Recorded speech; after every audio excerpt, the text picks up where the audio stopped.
যে সব লক্ষণ দেখে বুঝবেন সম্পর্ক ভাঙছে। এটি একটি সম্পর্ক টিকবে কিনা তা আগেভাগে বলে দেওয়া মুশকিল, তবু দিনের শুরুটা দেখে নাকি দিনটি কেমন যাবে তা বলে দেওয়া যায়। যেভাবে কিছু লক্ষণ দেখে বলে দেওয়া যায় সম্পর্ক কেমন কোন দিকে আগাচ্ছে। আপনাদের মধ্যে যদি এই লক্ষণগুলো স্পষ্ট হয়ে ওঠে তবে হয় ধরে রাখার চেষ্টা করুন, নয়তো সরে আসুন। যত্নের অভাব।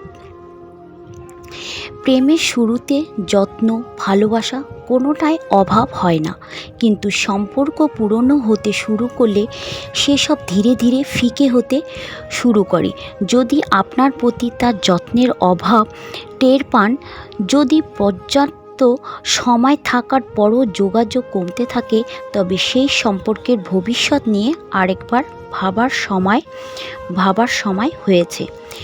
সংবেদনশীলভাবে গুরুত্ব না দিলে কারোর আবেগ একটু বেশি থাকে। তারা হয়ে থাকে সংবেদনশীল স্বভাবের। সঙ্গী সংবেদনশীলতাকে গুরুত্ব দেওয়া উচিত।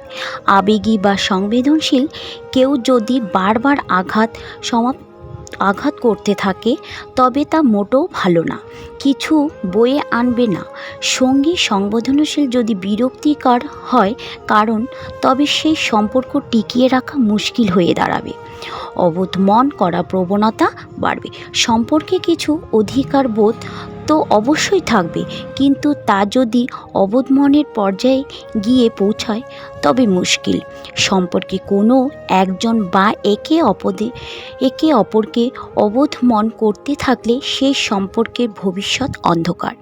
এতে সম্পর্কে একঘেয়েমি, বিরক্তিবোধ আসতে মোটেও সময় লাগবে না। ভুল বোঝাবুঝি মিটিয়ে না নিলে সেই সম্পর্কের প্রায় সব সম্পর্কে কিছু না কিছু বোঝাবুঝি হতে পারে, যেসব দুজনের মধ্যে আলোচনা করে মিটিয়ে নিতে হবে। কিন্তু একটুও না থাকলে সেই সম্পর্ক গতিহীন ধরে নিতে হবে। যদি এই সমস্যা বাড়তেই থাকে তবে সতর্ক হন, কারণ বারবার নিজেকে ব্যাখ্যা করার মতো ধৈর্য থাকে না। ভুল বোঝাবুঝির পাহাড় গড়ে উঠলে তা অতিক্রম করার সাধ্য থাকে না। পারস্পরিক শ্রদ্ধার অভাব। যে কোনো সম্পর্কেই শ্রদ্ধা থাকা জরুরি। শ্রদ্ধার অভাব হলে সেই সম্পর্ক নষ্ট হতে সময় লাগে না। সম্পর্কে বিরক্তিকর আসতেই পারে, তবে যেন আশা সম্মানের পর্যায়ে চলে না যায়। আশা সম্মানের মাত্রা বাড়তে থাকলে সেই সম্পর্ক টিকিয়ে রাখা মুশকিল হয়ে যাবে। ধন্যবাদ বন্ধুরা, ভিডিওটি কেমন লাগলো অবশ্যই কমেন্টে জানাবেন।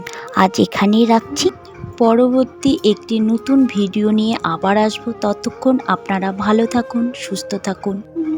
ভিডিওটি ভালো লাগলে চ্যানেলটি সাবস্ক্রাইব করে পাশে থাকা বেল আইকনটি প্রেস করে দেবেন। পুরোটি ভিডিওটি দেখার জন্য আপনাদের অসংখ্য ধন্যবাদ। হরে কৃষ্ণ, রাধে রাধে।